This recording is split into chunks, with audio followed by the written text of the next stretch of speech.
Today I will be presenting my final work presentation for ISM 2020. So basically a quick overview of what I'll be going over is my final work. What exactly is it, what's in it, and then we will begin to go into more specifics such as planning, which then we entail with initial sketches, program details, bubble diagrams, and the final sketches, which then we move into a SketchUp rendering, basically the initial renderings, and then a full-out rendering tour of SketchUp. So my topic this year was architecture, which is, in case you don't know, the art and technique of designing and building as distinguished from skills associated with construction. So the main difference between architecture and construction is that architecture entails the process behind a design and what exactly a design holds or entails, as compared to construction, which you actually build what you create in architecture. So my final work is a art gallery residency building. It combines a typical art gallery with an upstairs residency where the artist can live, do their work, and invite guests over to view their gallery while also being extraordinarily comfortable. And it's created for an artist seeking solitude while also wanting a creative force behind what they are doing. So of course, we have our initial plannings, which is initial sketches, program details, bubble diagrams, and then the final sketches, which were then evolved into SketchUp. So some initial ideas. My first idea was a hospital.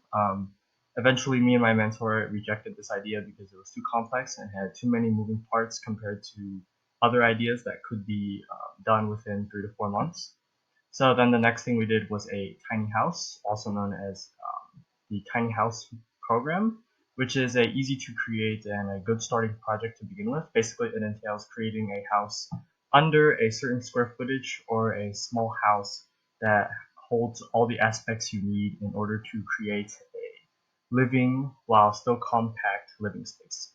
So I decided to combine this with the art museum, which is smaller than a hospital, but more complex than just a tiny house.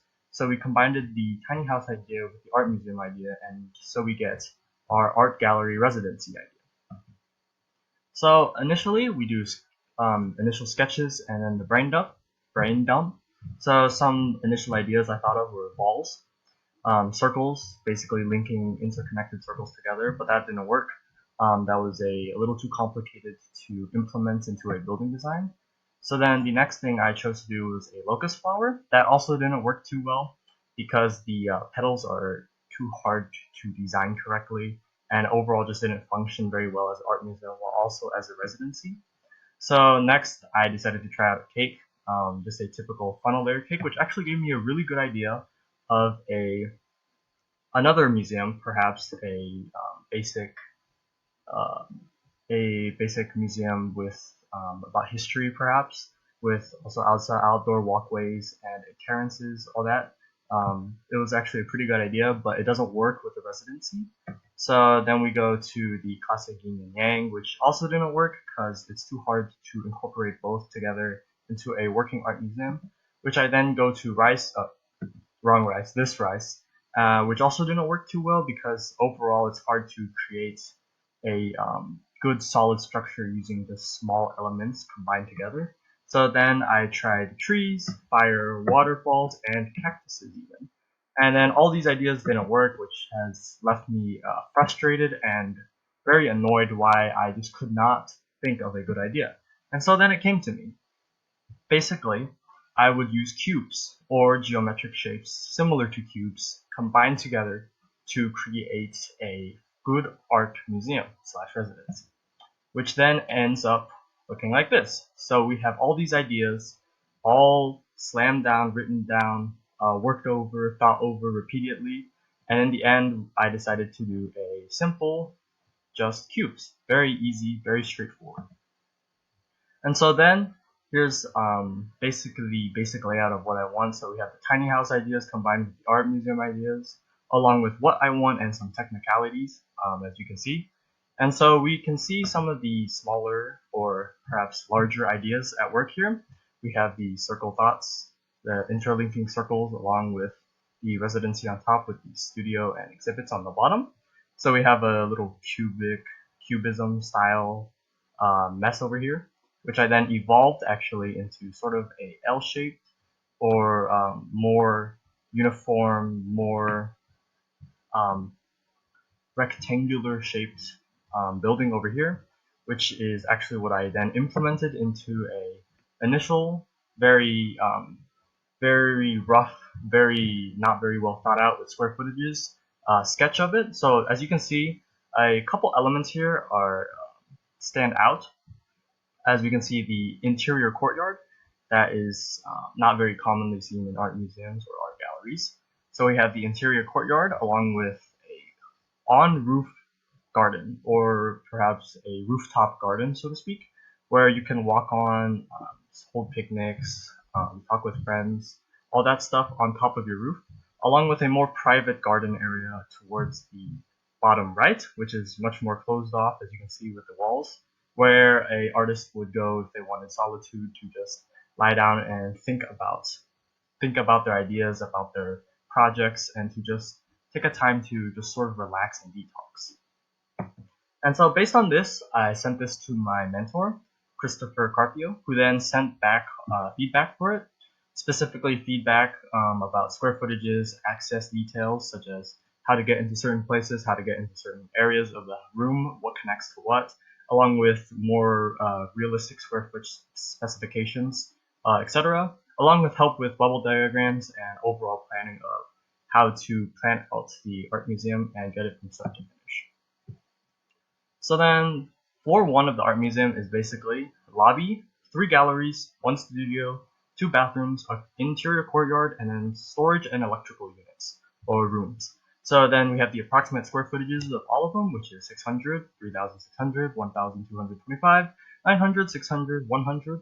Not available for the courtyard because the courtyard will be encompassed by all the other elements of the art museum and will create its own space inside all the other spaces. So that is left blank because it will fill out the rest of it, along with storage and electrical units, each having 100 square foot. And so some details / notes to for me to think about while designing the art museum was that Gallery 1 will be the main gallery, the tallest gallery along with the last one, in order to create a more even flow from the smallest gallery to smaller to larger to largest gallery. So Gallery 1 also has to have floor 2 views. Basically, it'll have a floor 2 access where you can see down into Gallery 1 from floor 2. And so the lobby also has to have access either indirectly or directly to Gallery 2 or 3. And then the courtyard is sized as needed with no obvious specifications. And so then we get to the second floor of the museum. The second floor of the museum will be a living room, guest bathroom, bedroom, main bedroom, kitchen, laundry, and then a patio, or the outdoor rooftop garden, so to speak. And so approximate square footages of each are, the living room is again similar to the courtyard as it will be the center of everything and encompassed by all the other rooms. So guest room is also 100 square feet, while the guest bathroom is undetermined because it will be the smallest bathroom where guests can go in, wash their hands, and then come out into the living room, so to speak. And so guest closet will be 40 feet, main 20 feet, 100 feet, 80 feet, 290 feet, 50 feet, and then the patio is not available as it is again on top of the entire building and will be a separate entity entirely until I figure out the rest of the building. And so some details / notes to remember for me are the living room can hold 6+ people. Living room should also again have floor 1 gallery views into gallery 3. Patio is again rooftop. Kitchen needs to be properly equipped with microwave, oven, refrigerator, all that. And then it also has to be comfortable yet compact at the same time. And so we go into bubble diagrams. So in case you don't know, because bubble diagrams is a pretty architectural specific type of thing to learn, is bubble diagrams are a freehand diagrammatic drawing made by architects and interior designers to be used for space planning and organization at the preliminary phase of the design process. So basically they are a very rough idea of the spacing of each thing and where it will place inside the building. So some examples. So here we have by a couple of the initial bubble ideas. As you can see, it's all circles. It's not squares, because squares are defined. They're very obvious drawn outlines, while circles can be ambiguous. They are sort of, this is the space it is encompassing, not this is a potential space that could be encompassed by the circle. So as you can see, the circles are like the relative sizes of each of the galleries. So we see gallery 1 is the largest, which then moves into gallery 2 and then gallery 3, while all encompassing the courtyard, which is surrounded by all three. And then we also see the bathrooms, mech room, storage, and then the studio are all the sort of perspective ideas or perspective sizes that they should be.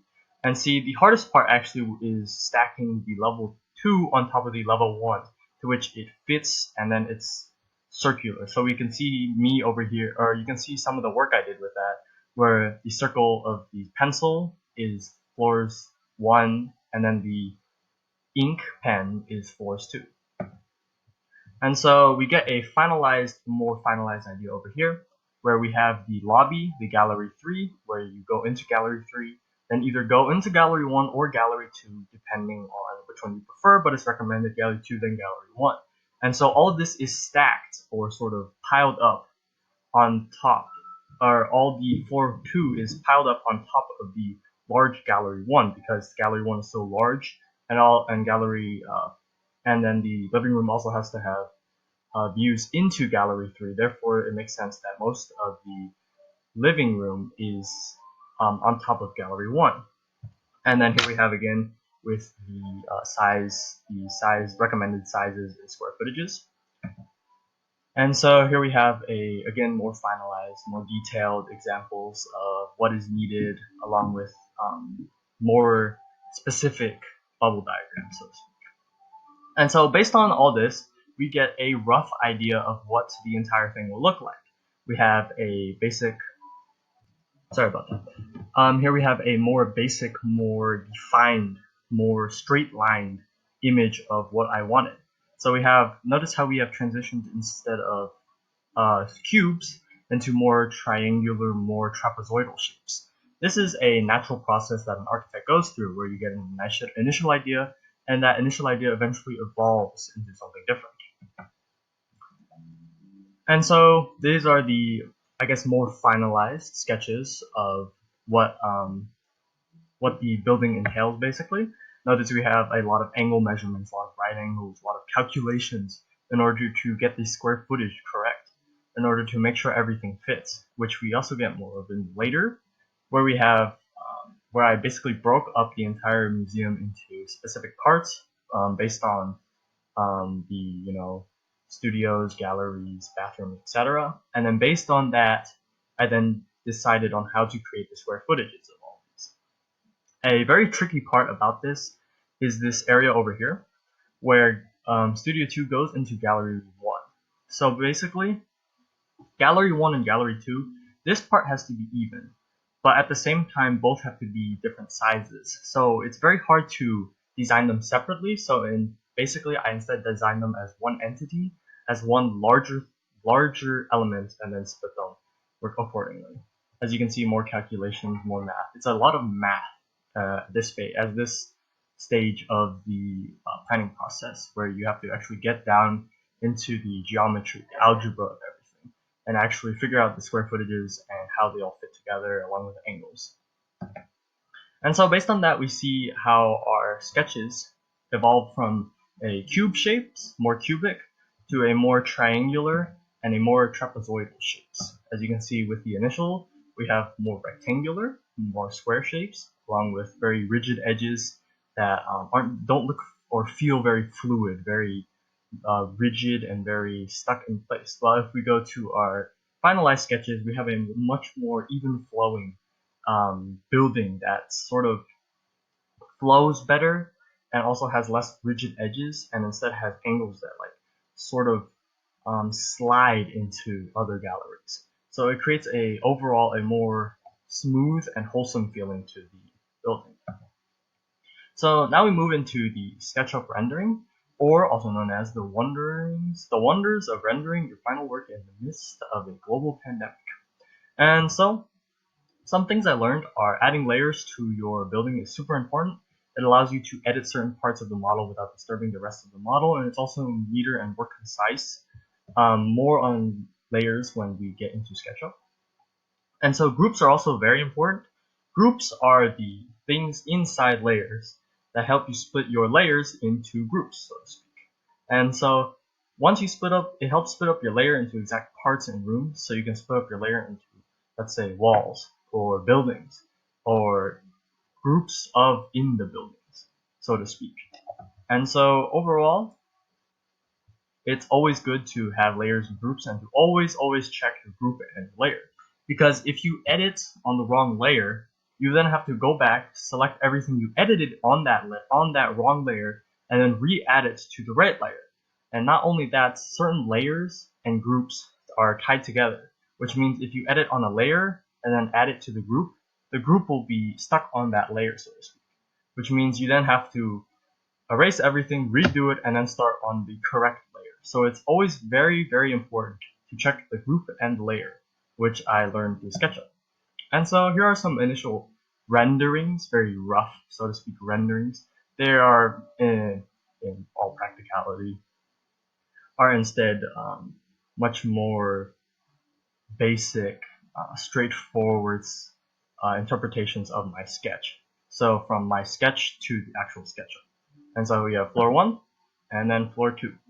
And so now we take a rendering tour where I will be showing you the model in SketchUp.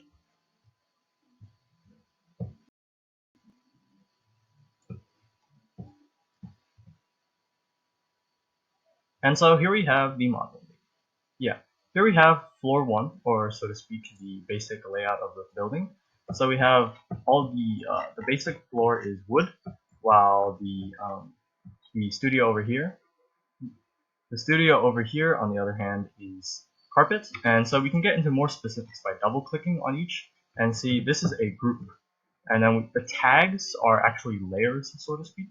And so as we move around, we can see that I have grouped everything based on the respective studio or grouping it should be in. And so as we get into it, we notice that all these larger circles are recommended sculpture spots, but they're not set in stone, obviously. And so starting with these initial base layouts, we can then increase it, and then I can show you what I worked on next, which is the walls. And so here we have the basic wall layout. Basically the things that cover the actual building. We have the bathroom over here, the initial lobby over here, along with the studio. As you can see, basically this has the actual walls built up to show you what the building will actually look like eventually, how it looks from the side and from the top. As you can see, this area of the gallery 3 is raised up or larger, so to speak. This is because this is where you will put the larger, more prominent statues or sculptures you create. While gallery 2, on the other hand, is instead of having a obvious walkway, and instead I designed with gallery 2 to feel more about exploration, to trace your own path from start to finish, to create your own path, so to speak, into gallery 3, or the largest gallery right here. And so after we work on the walls, and then after walls, we then have to work on the flooring. So here we have the basic floor layout. Basically, flooring should be about 3 feet to compensate for plumbing, lighting, all that. And so here we have the basic roof, or the basic flooring, so to speak. And then so we notice how we have these gaps here. These gaps are very important. Just take note of these gaps, and along, as you can see, this is where the rooftop patio will be. That's where it is designed to be. It is actually part of gallery 1. And so after this, we then designed floor 2. And so the reason why it's like that, as you can see, is because it is lying on top of the flooring, and the flooring is designed in such a way that it is visible while at the same time 2 is visible. And so I will be currently turning off the flooring, so it's much easier to see. and it doesn't hurt your eyes looking at it. So basically, here we have the floor 2. As you can see, we have the basic bathroom, basic layouts of everything. Nothing is set in stone. All this is hypothetical, so to speak. And if you're wondering what this section is over here, this is basically over here. This is basically the view into gallery. So if we move over, we can see that this is sort of a glass box, so to speak, that views into gallery 3, or the largest gallery right here. And so basically this allows you to have a much more relaxed experience viewing in, where you can lay down on plush bean bags. And so the overall feel I had for the residency was laid back, much more relaxed, and as you can see, there are no tables. Notice there are no chairs, so to speak. Instead, they're all cushions and beanbags. This is to create a much more relaxed, much more allow the artist to take a so-called breath of fresh air before going back in the studio downstairs. So I'll turn back on the flooring and put this up. And then we move on to the walls. As you can see, the wall outside. As you can see, we now add the walls, the actual interior walls of floor 2. We have the kitchen over here. The basic layouts is all over here. As you can see, this is the master bedroom, guest bedroom, along with the closet all the way over here. And you can see how it creates a hangover on top of the interior courtyard. This is so people can sit in this area and get shade when it's a hot day, or to just simply relax after viewing the rest of the gallery. In case you're wondering how you get into this area, there is a door right here inside Gallery 3 that leads into the interior courtyard, where you can then sit and relax. And so now that we have most of the actual building set up, we have the walls, we have the flooring, we have the secondary walls on top, we have the actual furniture and the actual design of it laid out. We can then begin to design the roof. And so the roof looks like this. So basically, if we take a side view of it, we see that the roof is very not organized. It has a chaotic feel to it. That is because I wanted it to sort of feel like mountains almost. That there's a peak here, and then peak here, peak, peak, peak, and then another peak all the way in the back. All to create this sense of disharmony at the same time harmony, along with the random colors of the roof to create a harmonious, yet at the same time random feel to the building. Because this is a artist's building, it's supposed to create random inspiration that just pops to you, that doesn't have a exact train of thought, it just happens.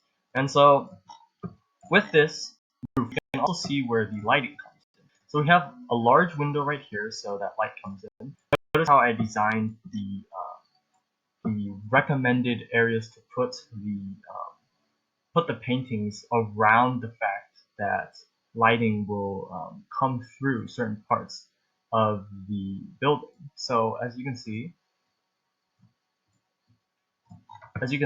lighting will come through this window right here, and it won't land directly on any paintings, only the sculptures. Because paintings are much more fragile than sculptures, it is not recommended to put direct sunlight on top of any paintings, especially oil paintings or pastels, because sunlight tends to ruin those the quickest. And so, with that, we also have a long glass panel over here to create a strip of sunlight. As the sun sort of sets or lands, it will create a sort of, stairway to heaven, so to speak, which is then Gallery 1. And so we also have the random, also reflective glass panelings to sort of remind you of snow or other elements that you often see in mountains. While at the same time, here we have your basic patio or rooftop garden, so to speak.